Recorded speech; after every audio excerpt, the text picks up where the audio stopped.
नमस्कार दोस्तों। आज की ये कहानी माता पार्वती और शिव के बीच के संवाद की है।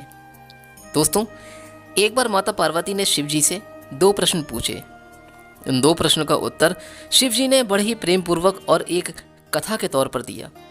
उन्होंने पार्वती माता को संतुष्ट भी किया। तो आइए जानते हैं आज की इस कहानी में माता पार्वती के ऐसे कौन से वो 2 प्रश्न थे जिनका उत्तर शिव जी ने कथा के तौर पर सुनाया। लेकिन इस कहानी को सुनने से पहले, वीडियो में आगे बढ़ने से पहले, हम आपसे अनुरोध करते हैं कि दोस्तों एक बार इस वीडियो को लाइक करके प्लीज़ चैनल को सब्सक्राइब जरूर कर दीजिएगा, ताकि हम आपके लिए और भी इस तरीके की कथाएं और कहानियां लेकर आते रहेंगे। तो आइए सुनते हैं दोस्तों माता पार्वती के वो 2 आश्चर्यचकित प्रश्न। एक समय की बात है कि एक बार माता पार्वती ने भगवान शिव से 2 प्रश्न किए। पहला प्रश्न, बहू को परेशान करने वाली सास को कौन सी सजा मिलती है? दूसरा प्रश्न, कौन सी स्त्री के ससुराल में पैर रखते ही गरीबी आ जाती है?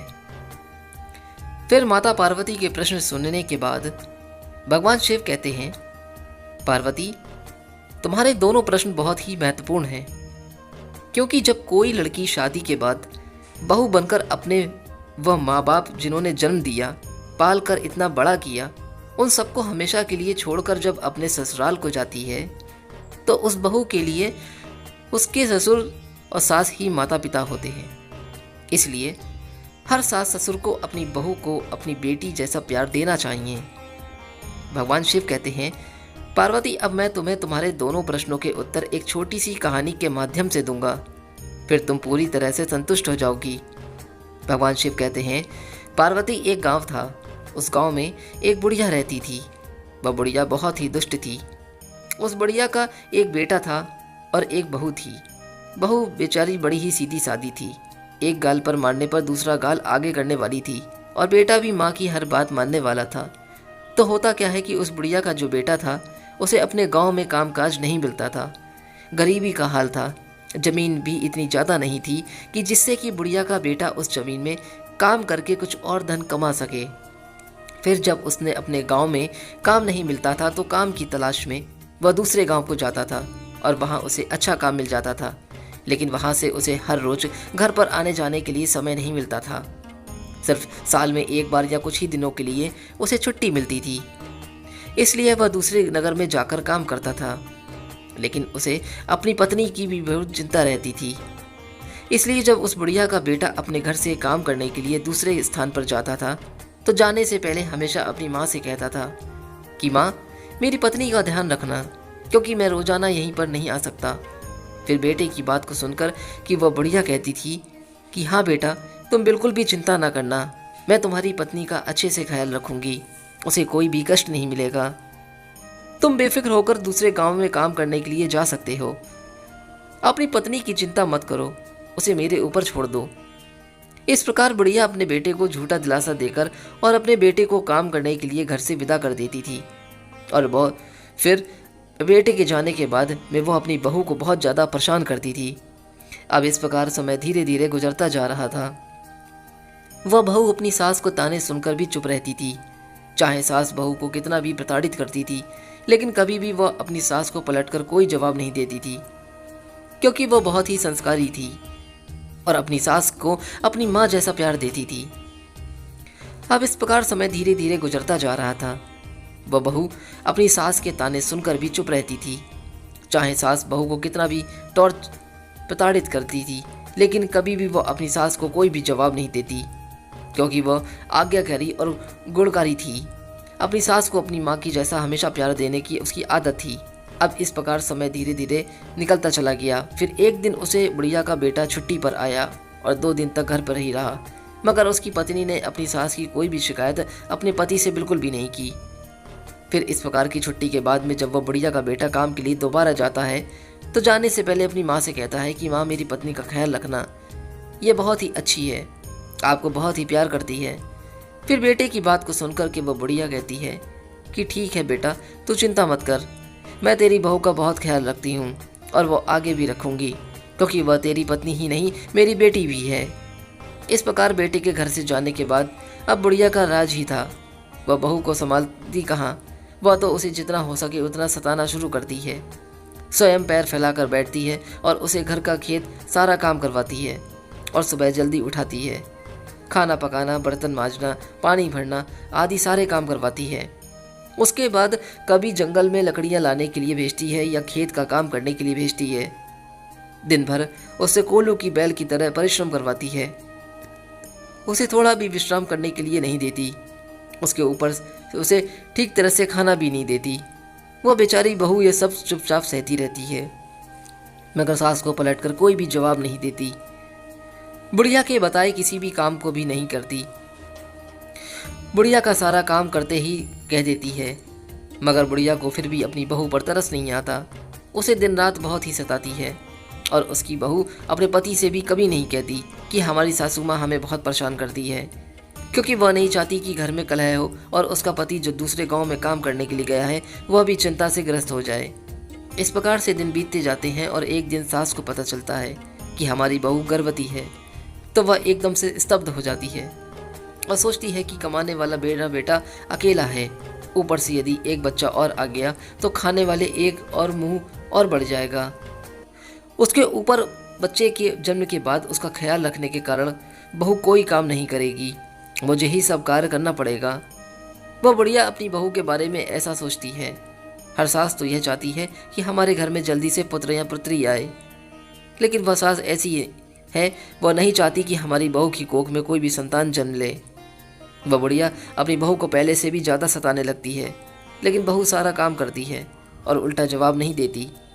इस तरह से कुछ महीने बीत जाते हैं। फिर बहू के 9 महीने पूरे होकर उसकी प्रसूति का समय करीब आ जाता है। उसके पेट में दर्द होने लगता है और बहू प्रसव वेदना से व्याकुल होकर अपनी सास से कहती है कि माँ जी, लगता है मेरी प्रसूति का समय नज़दीक आ पहुँचा है, आप जल्दी से कोई दाई माँ को बुला लीजिए।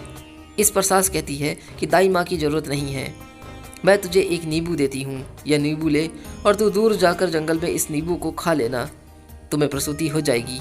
पर मेरी एक बात ध्यान से सुन लेना, यदि तेरी कोख से बेटा हो तो उसे घर ले आना, और अगर तेरी कोख से बेटी हो तो घर लेकर नहीं आना। भगवान शिव कहते हैं कि पार्वती बहू बेचारी वेदना से तड़पती हुई सास के द्वारा बताए हुए रास्ते पर चलती है और नींबू लेकर उस जंगल में चली जाती है, जिस जंगल के बारे में उसकी सास बताती है। फिर वह जैसे ही नींबू खाती है, कुछ एक पल में उसकी प्रसूति हो जाती है और वह एक बेटी को जन्म देती है। बहू ने उस बेटी को बड़े प्यार से दुलारा, उसे दूध पिलाया।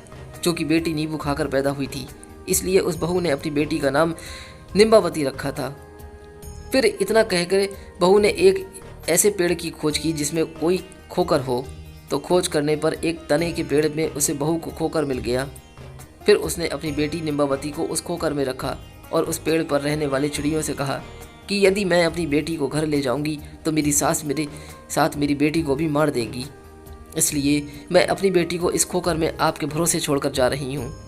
हे चिड़ियों, मेरी बेटी का ध्यान रखना। भगवान शिव कहते हैं कि पार्वती इतना कहकर वह बहू घर वापस आ गई। अब वह जैसे ही घर वापस आती है तो बुढ़िया समझ जाती है कि उसे बेटी हुई है, क्योंकि उसने पहले ही कहा था यदि बेटा हो तो घर ले आना, बेटी हो तो घर लेकर मत आना। अब तो बहू के डर के मारे उस जंगल में छोड़ आई है। इस प्रकार वह बहू अपनी सास से कहती है कि माँ बेटी हुई थी इसलिए लेकर नहीं आई। फिर तो बहू की बात सुनकर के वह बुढ़िया एकदम से शोर मचाने लगी और चिल्लाने लगती है कि मेरी बहू ने अपने बच्चे को खा लिया, मेरी बहू बच्चे खाने वाली डायन बन गई है। उस बुढ़िया के द्वारा बहू को इतना परेशान किया जाने लगा, मगर बहू अपनी सास की बात को अनसुनी कर देती है और मन ही मन में इस बात से खुश रहती है कि भगवान की कृपा से उसकी बच्ची जिंदा है। और फिर रोजाना वह बहू जानवरों को चराने के बहाने से जंगल में जाती है और अपनी बच्ची को दूध पिलाती है। इस तरह से कुछ दिन बीतते हैं। उधर उस पेड़ की खोकर में निम्बावती धीरे धीरे बड़ी हो जाती है। इस तरह 1 साल गुजरता है और उधर उस बुढ़िया का बेटा छुट्टी लेकर घर वापस आ जाता है और जैसे ही घर के अंदर प्रवेश करता है तो बुढ़िया अपने बेटे से कहती है, क्या बताऊं बेटा, तुम्हारी पत्नी मनुष्य नहीं एक डायन है, डायन जो जिंदा मनुष्य को खाने वाली है। तुम्हें एक बेटी हुई थी, लेकिन तुम्हारी बहू ने तुम्हारी बेटी को खा लिया। बेटा अपनी माँ के स्वभाव से भली भांति परिचित था। उसने समझ लिया कि जरूर माँ की कोई साजिश है, और फिर उसने अपनी पत्नी से उस बेटा बेटी के बारे में कुछ भी नहीं पूछा। और उधर बहू ने भी अपनी पति से सास के बर्ताव के बारे में कोई भी बात नहीं बताई। वह नहीं चाहती थी कि घर में किसी भी प्रकार का कोई भी झगड़ा हो या कलेश हो, और उससे परेशानियां और भी बढ़ जाएं। भगवान शिव कहते हैं, पार्वती अब कुछ दिन घर रह कर के काम के लिए दूसरे गांव चला जाता है, और उधर वो बहू दोबारा से गर्भ धारण करती है। और बुढ़िया को जब यह बात मालूम होती है कि मेरी बहू फिर से दोबारा गर्भवती हो गई, तो फिर एकदम से आग बबूला हो जाती है, और फिर अपनी बहू को पहले से भी ज़्यादा सताने लगती है। दूसरी बार जब 9 महीने पूरे हो जाते हैं और बहू को प्रसव वेदना शुरू हो जाती है, तो ठीक वैसा ही समय आ जाता है जैसा कि उसके साथ एक बार पहले हो चुका था। तो वह सास को पहले की तरह ही दाई को बुलाने के लिए कहती है, मगर इस बार भी बुढ़िया दाई को नहीं बुलाती, मगर एक मुट्ठी भर जीरा लाकर अपनी बहू के हाथ में दे देती है और कहती है कि यह जीरा लेकर उस जंगल में जाना और इस जीरे को खा लेना, तुम्हें प्रसूति हो जाएगी। मगर एक बात ध्यान रखना, बेटा हुआ तो घर लेकर आना, और बेटी हुई तो वहीं फेंक कर आना। भगवान शिव कहते हैं कि हे पार्वती, ध्यान से सुनते रहना। इस प्रकार सास के कहने पर बहू एक सुनसान जंगल में फिर से चली जाती है, और वहीं जाकर के वो जीरा को खा लेती है जो उसकी सास ने उसे दिया था। तो कुछ ही समय के बाद उसे प्रसूति होती है, और वह एक बेटी को जन्म देती है। और बेटी के जन्म लेते ही वह बहू अपनी बेटी को दुलारती है, दूध पिलाती है, क्योंकि वह बेटी जीरा खाने से पैदा हुई थी। इसलिए अपनी बेटी का नाम जीरावती रखती है। और फिर पहली बेटी को जहाँ पर रखा था उसी खोकर में जाकर के वह अपनी दूसरी बेटी को भी रख देती है। और फिर चिड़ियों को उसका ध्यान रखने के लिए उनसे कहती है कि हे चिड़ियों, मेरी इस बेटी का ध्यान रखना, मैं तुम्हारे भरोसे पर इसको छोड़कर जा रही हूँ। वह इतना कहकर वापस घर आ जाती है। उधर बहू के घर पहुँचते ही वह बुढ़िया पहले से भी ज़्यादा जोर जोर से चिल्लाती है और गांव वालों से कहती है कि उसकी बहू ने इस बार भी अपनी बेटी को खा लिया है। यह तो चुड़ैल है। मगर इस बार भी बहू अपनी सास के चिल्लाने को अनसुना कर देती है, और उधर गांव वाले भी उस बुढ़िया की बात पर कोई भी ध्यान नहीं देते हैं। इसी समय भगवान शिव कहते हैं कि हे पार्वती, अगर इस कहानी को तुम सुन रही हो तो ध्यान से सुनना। अब आगे क्या होता है। अब कुछ ही दिनों के बाद 1 साल और ख़त्म हो जाता है। उसका बेटा जो काम से वापस बाहर गया हुआ था वो फिर घर वापस लौटता है। तो बेटे के घर आते ही वह बुढ़िया पहले की तरह अपने बेटे से बहू की चुगली करना शुरू कर देती है, और बेटे से कहती है कि बेटा, इस बार भी तुम्हारी बहू ने एक बेटी को जन्म दिया था, और उसके जन्म होते ही अपनी बेटी को उसने खा लिया है। यह एक डायन है, बहुत ही बड़ी चुड़ैल है। इस प्रकार उस बुढ़िया की बात को सुनकर उसका बेटा चुप रह जाता है और अपनी माँ से कुछ भी नहीं कहता, और उधर अपनी पत्नी से भी वह कुछ नहीं पूछता है। फिर कुछ दिन घर रह करके जब वापस दोबारा काम पर जाता है तो बहू तीसरी बार गर्भवती होती जाती है। इस बार भी पहले की तरह ही सब कुछ हो जाता है। इस बार बुढ़िया बहू को एक आम देती है, और बहू को आम को लेकर उसी जंगल में जाकर खाती है, और आम खाते ही वह एक बेटी को जन्म देती है।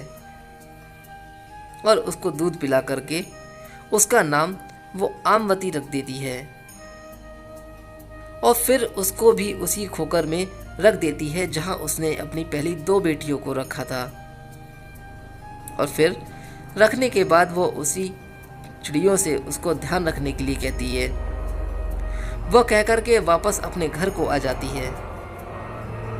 अब बुढ़िया गांव के द्वार द्वार जाकर बहू की चुगली करती है, मगर बहू अपनी सास की एक भी बात को बुरा नहीं मानती और सास की नफरत भरी बातों को अनसुना कर देती है। वह बुढ़िया गांव गांव चिल्लाती रहती है कि हमारे बेटे की बहू डायन है, उसने अपनी 3 बेटियों को खा लिया है। वह बुढ़िया जिस तरह से शोर मचाती है तो लोगों को भी अब लगने लगता है कि वास्तव में उसकी बहू सचमुच ही बच्चे खाने वाली है और वह एक स्त्री नहीं है, वह एक डायन है। तो लोग डर के मारे अपने अपने बच्चों को घर के अंदर बंद रख देते हैं। अब इस प्रकार से धीरे धीरे यह बातें चारों ओर फैल जाती हैं और उस बुढ़िया का बेटा जिस नगर में काम करता था उसको भी सुनने के लिए मिल गई।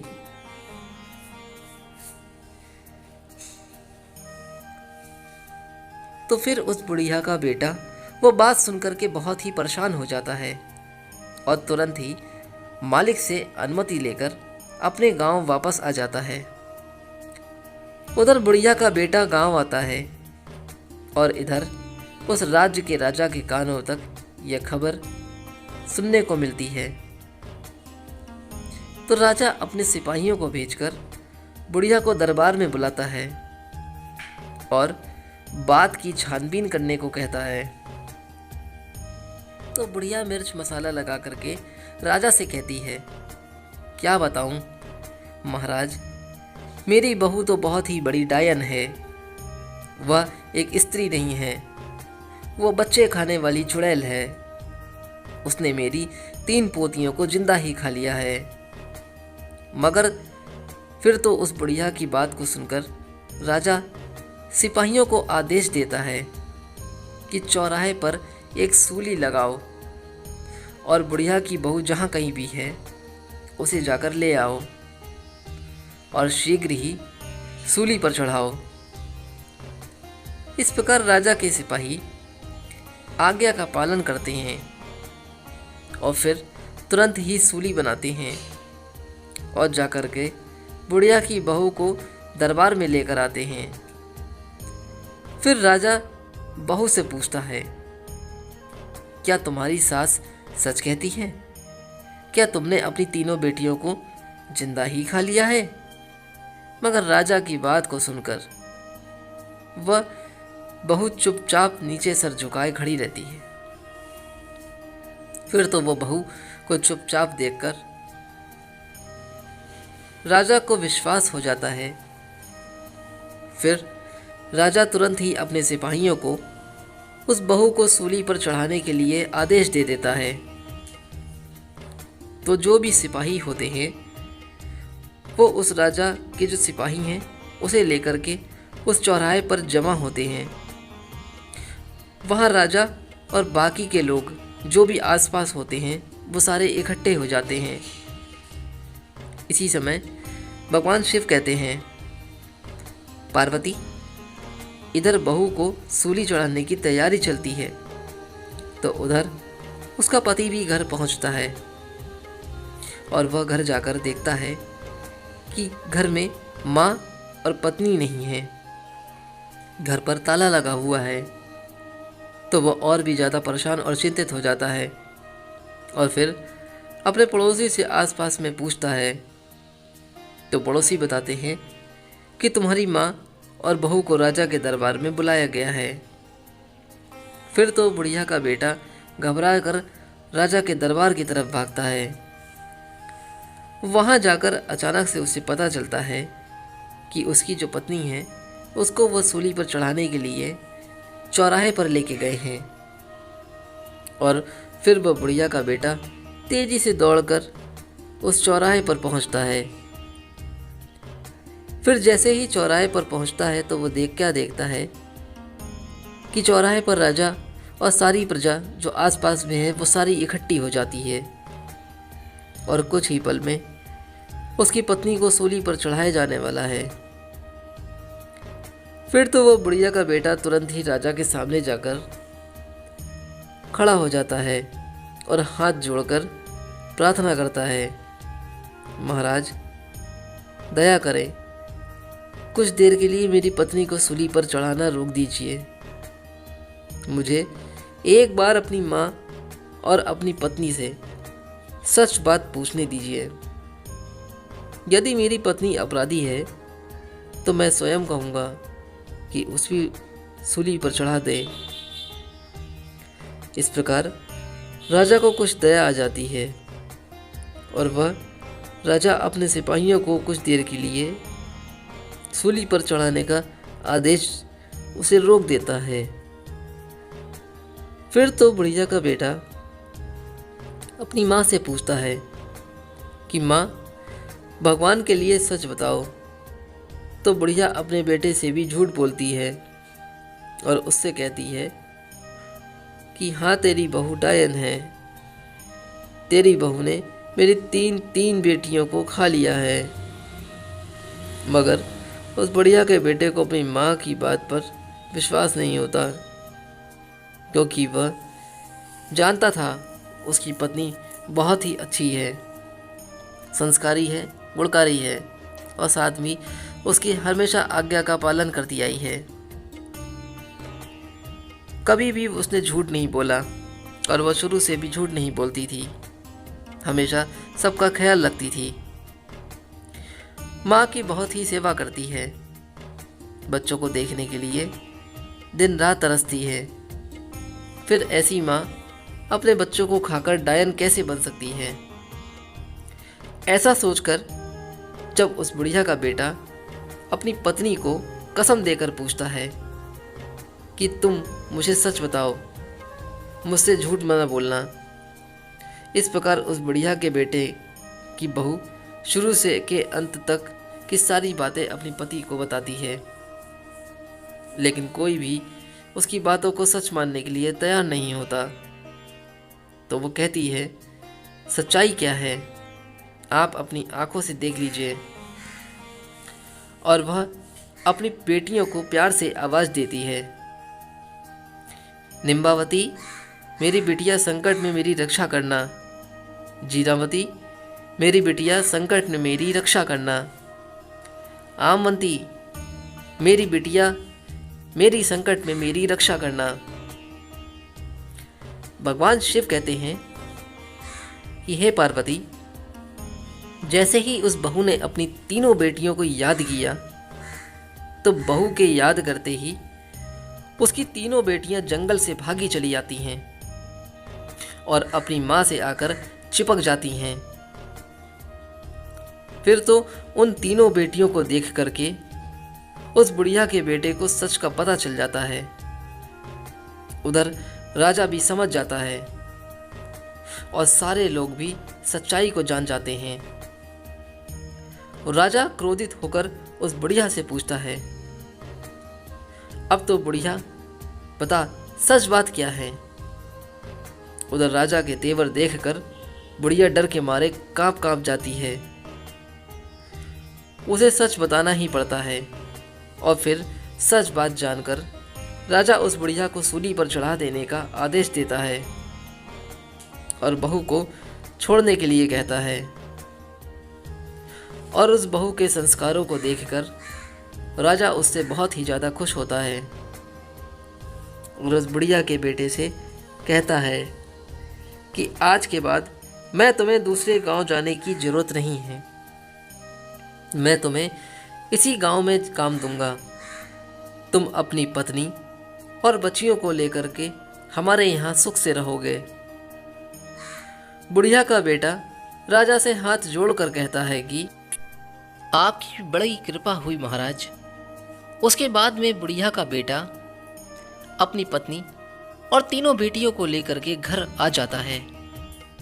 वो बहू बहुत ही संस्कारी थी, लक्ष्मी की उपासक थी और फिर वह अपने पति और अपनी बेटियों के साथ में घर पहुंचकर लक्ष्मी को याद करके रात्रि में सो जाती है।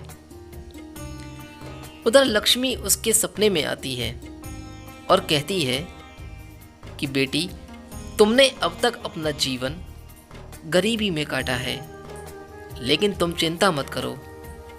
आज मैं बताऊंगी कि तुम्हारे जीवन में गरीबी क्यों आई।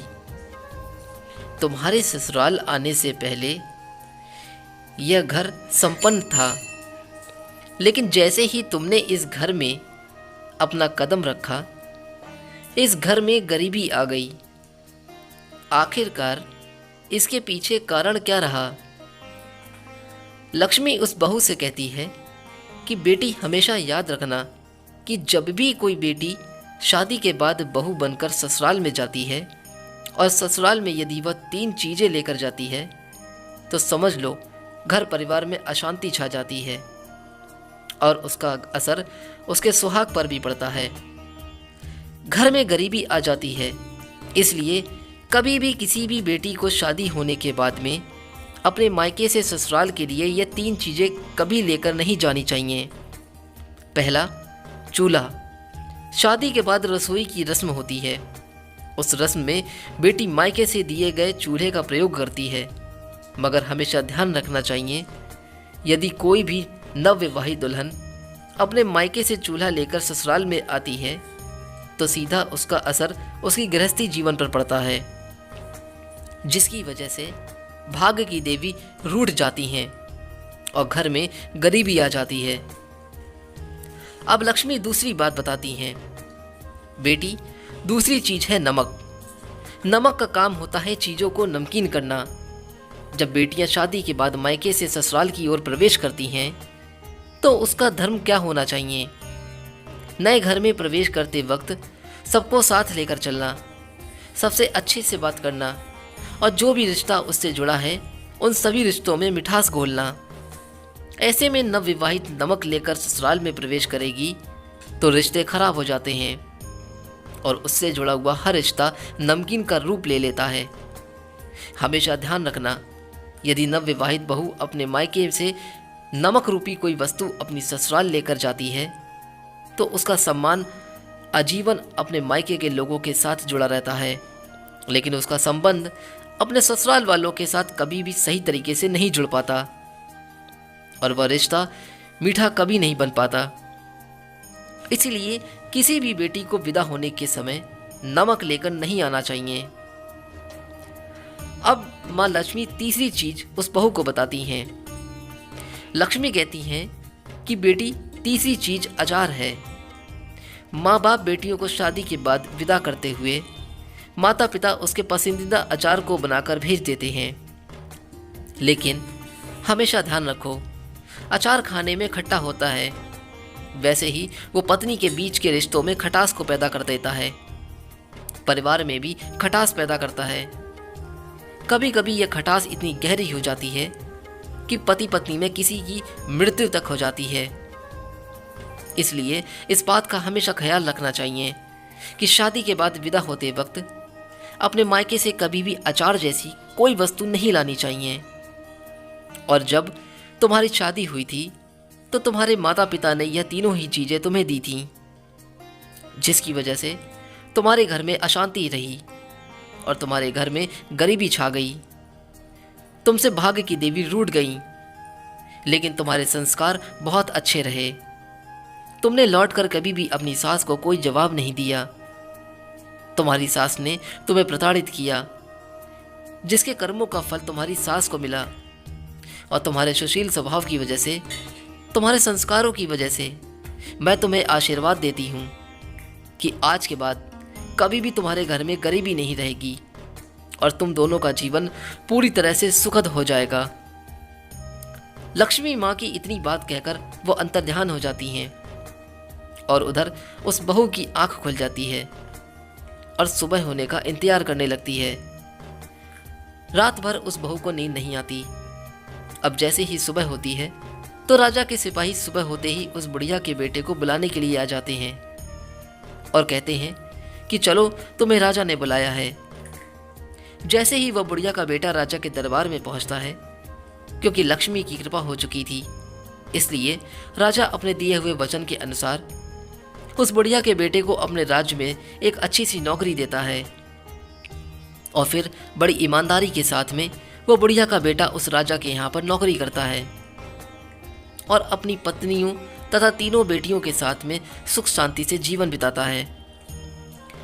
भगवान शिव कहते हैं, पार्वती अब तुम अपने पहले प्रश्न का उत्तर सुनो।